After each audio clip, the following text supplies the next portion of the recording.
Here's something actually I was just rolling over. I was going through a long series of thoughts in my mind. And I thought about this with young guys because this is going to come up and it's going to surprise you when it happens to you. At a certain point, you'll be successful at something and you'll run out of time for women and you won't believe it. You won't believe it when it happens. You won't have time for them and you'll realize you'll start counting the minutes that it takes to deal with women. And you'll start to realize, wow, I put in a lot of time to get this lady. So what did I miss?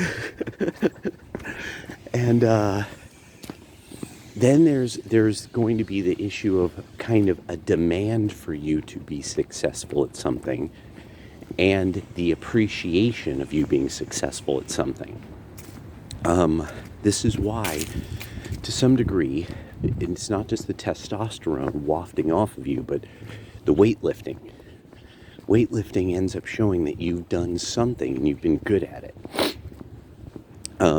Some of you might still be into the martial arts of your youth, and that your girlfriend really thinks that's cool, or for now she says that's cool. Don't worry, she will eventually want to use that time. Now, that's the issue. This is supposed to translate into daddy time. That's what that kind of thing is almost a symbol for.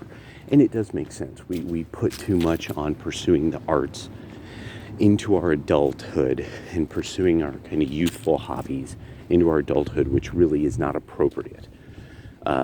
It really is a kind of a baby boomer Gen X thing that really does need to die in a fire. I mean, it's good that adults do jujitsu. I don't, but they know what I'm talking about. That there's a point at which you have to concentrate on the reality of being a grown-up and being a grown-up who's getting old.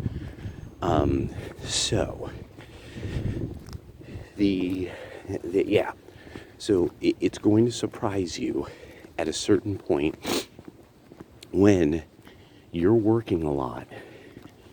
You're trying to have sexy time and all that stuff. You're trying to be Superman lover, and you're going to find you don't have the energy.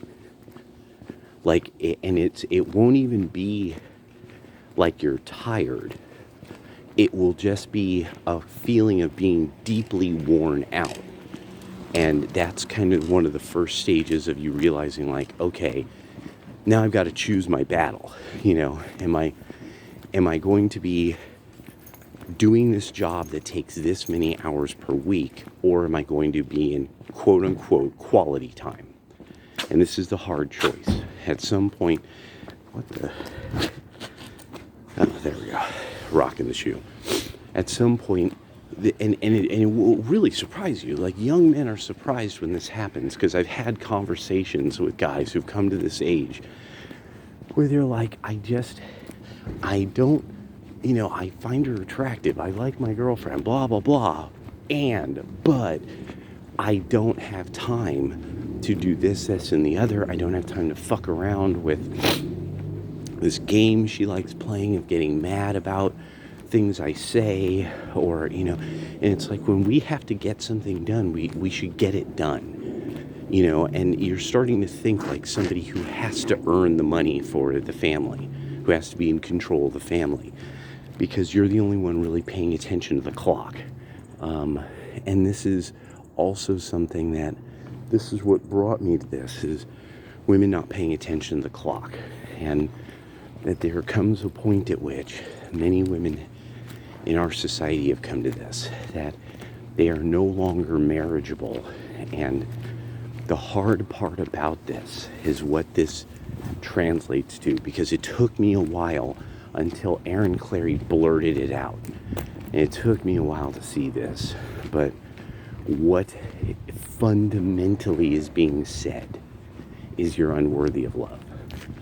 When in a society like ours, where marriage is so commonplace, and I know people might think that, wait, no, but there's this many people get divorced and yada yada. I was like, no, okay, no. And now that I'm learning more about every other part of the world and the way they coupled up until modern time. Now I'm getting what these women are saying on TikTok out of hand, what they're exposing, with marriage being something that is shockingly normal. So normal that we have generations now that people got married and then just threw it in the fucking recycling bin. If you don't get married and you're a woman, you're unworthy of love. That's what it translates to. And that's horrible. I mean, that's horrible. I mean, it's like, what do you mean you've never had a Coca-Cola? No, I've never had a Coca-Cola. And then the next part of it is, you mean in a country that people throw Coca-Colas out of the windows at each other and say, here's a Coca-Cola, take it. Nobody gave you a Coca-Cola and you've never tasted it. And then she says no. And you're like, holy crap, people must not like you. That's marriage in a way, as a product right now. Nobody wanted to marry you. You rejected it, and now you're not married. And now you're what age? And so, because for us fellas, we know we've got to kind of get a wife. We've got to impress a girl and get her to marry us. That's kind of our mentality. It's a thing you're working toward. Like the weightlifting from before I was mentioning. An appreciation of kind of how cool and amazing you are. Well, one of the things too is, it's like, okay, so for women, I mean, are you being appreciated if nobody will marry you? And then at a certain point, it really is this thing of, no, seriously, what the fuck did you do that I know that you're thinking this because women think bad things. So I know they look at fat women and ugly women and go, how are you married? They look at super fucking, just, you can't believe this gross bitch has somebody. And she's like, oh my God, and she's married. Or she's gotten married once, twice. I knew one woman who was absolutely shocked that this hippie chick got married. And I could tell the way she would talk about it. She stacked up debt. Then she just found some guy, sealed the deal one night, and then eventually got this guy to fucking marry her, has like a kid or two, and and still probably about almost 100 G's in debt, probably.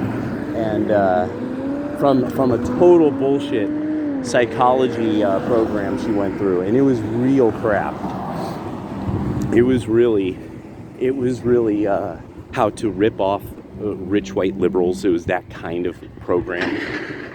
And this woman's sitting there like, she knows what she's seeing. She's seeing another hippie be a hippie. And she works her ass off. And this girl with 100 G's in debt ends up getting hitched, hitting the escape button, hitting the parachute, and getting hitched. And this other woman I was working with at the time was furious, and you could feel it radiating off of her. And I felt so bad in a way, because she was completely unmarriageable, totally unlikable. This other girl had beaten her, and now had the advantage. And it was after I had told that girl, well, I mean, if you don't breed, you have lost the game. You've lost in the game of evolution. You know, I mean, that's the way it works. And yeah, and within 1 year, she was hitched with a kid. And I was like, boy, that was a convincing argument I made to her. All right, later on.